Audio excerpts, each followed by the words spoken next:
बहादुर दर्शकों, horror JR के रोंगटे खड़े कर देने वाले एपिसोड में आपका स्वागत है। आज रात हमारे पास आपके लिए वास्तव में कुछ भयानक है।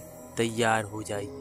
अज्ञात की गहराइयों में छिपे भयावह अंधेरे को उजागर करने का समय। उत्तराखंड की पहाड़ी में एक ऐसा स्थान है जहां सूरज डूबते ही कोई भी इंसान जाने की हिम्मत नहीं करता। यह कहानी उन्हीं पहाड़ियों की है जहां एक बार 4 दोस्तों ने जाने की गलती कर दी। उन्होंने सोचा कि यह सिर्फ एक अफवाह है, लेकिन जो उन्होंने वहां देखा और झेला वह उनकी जिंदगी का सबसे भयानक अनुभव बन गया। राहुल, मोहित, प्रियंका और अंजलि, 4 दोस्त जो एडवेंचर के शौकीन थे। उन्हें हर जगह घूमना पसंद था, खासकर डरावनी और रहस्यमयी जगहों पर।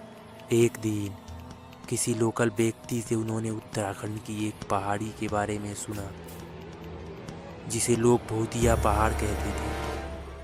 वहां जाने वाले लोग या तो लौटते ही नहीं या पागल होकर वापस आते।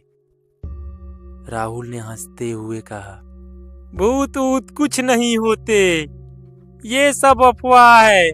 हमें वहां जाकर सच्चाई जाननी चाहिए।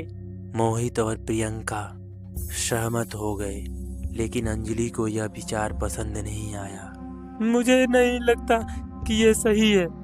हमने सुना है वहां लोग गायब हो जाते हैं। अंजलि ने घबराते हुए कहा।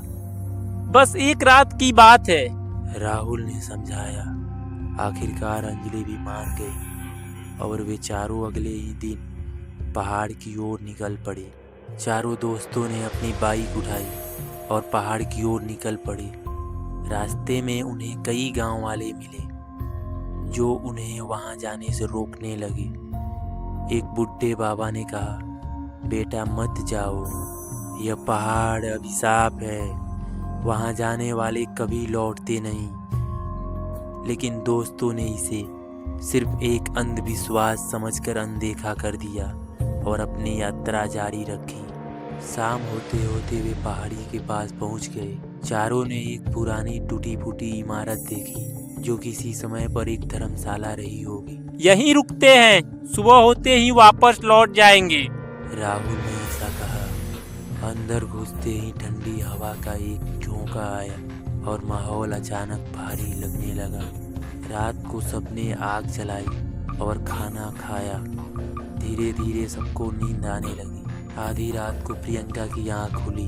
उसे लगा कि बाहर से किसी के चलने की आवाज आ रही है, शायद हवा की आवाज होगी। उसने खुद को समझाया और सोने की कोशिश की, लेकिन तभी दरवाजे के बाहर किसी ने जोर से दस्तक दी। प्रियंका घबरा गई। उसने बाकी सबको जगाया। कोई बाहर है? वो डर कर बोली। राहुल ने हिम्मत दिखाई और दरवाजा खोला, लेकिन बाहर कोई नहीं था। शायद किसी जानवर की हरकत होगी, राहुल ने कहा। लेकिन तभी दीवार पर कुछ अजीब सी आकृतियां उभरने लगी, मानो कोई अदृश्य हाथ वहां कुछ लिख रहा हो। सबका खून जम गया। शब्दों में लिखा था, तुम यहाँ नहीं होने चाहिए थे। अब चारों को लगने लगा कि कुछ गड़बड़ है। अंजलि सबसे ज्यादा डर गई थी। हमें तभी यहाँ से निकलना चाहिए, उसने रोते हुए कहा। लेकिन तभी दरवाजा जोर से बंद हो गया। चारों ने दरवाजा खोलने की कोशिश की, लेकिन वह टस से मस नहीं हुआ। फिर खिड़की के बाहर एक परछाई दिखी, एक महिला की आकृति जो सफेद साड़ी में थी और हवा में तैर रही थी। प्रियंका चीख उठी। अचानक कमरे की लाइट जलने बुझने लगी। दीवारों पर खून के हाथों के निशान बनने लगे। मोहित ने हिम्मत जुटाकर कहा, हमें बाहर निकलना होगा वरना हम मारे जाएंगे। लेकिन जैसे ही उन्होंने दरवाज़ा खोलने की कोशिश की, बाहर से किसी ने जोर से हंसने की आवाज़ निकाली। एक डरावनी खौफनाक हंसी।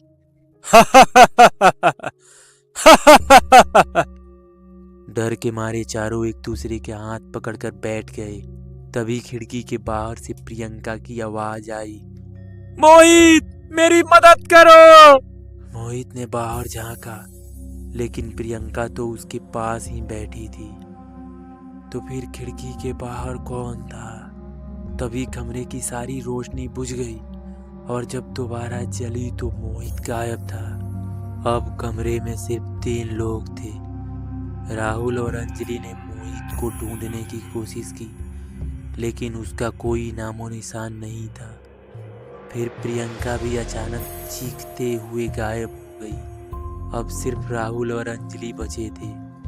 हमें यहाँ से भागना होगा, राहुल ने चिल्लाया।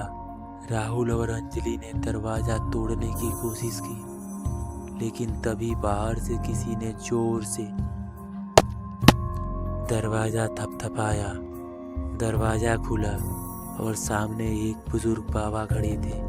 जल्दी बाहर आओ, उन्होंने हुक्म दिया। राहुल और अंजलि किसी तरह दौड़ते हुए बाहर निकले। बाबा ने अपने हाथ में रखी राख चारों ओर फैलाई और तभी एक जोरदार चीख सुनाई दी। वह सफेद साड़ी वाली महिला गुस्से में तड़पने लगी और कुछ ही पलों में गायब हो गई। बाबा ने कहा, अब यहाँ से जाओ, सूरज निकलने से पहले। राहुल और अंजलि ने बिना कुछ पूछे वहां से भागने में ही भलाई समझी। सुबह होते ही दोनों पुलिस के पास गए और अपने दोस्तों की गुमनामी की रिपोर्ट दर्ज कराई, लेकिन पुलिस इंस्पेक्टर ने जो बताया उसने उनके होश उड़ा दिए। इस पहाड़ी पर आज तक जितने भी लोग गए हैं वे लौट कर नहीं आए, और यह बाबा जिनसे तुम मिले ये तो 50 साल पहले ही मर चुके थे। राहुल और अंजलि के रोंगटे खड़े हो गए।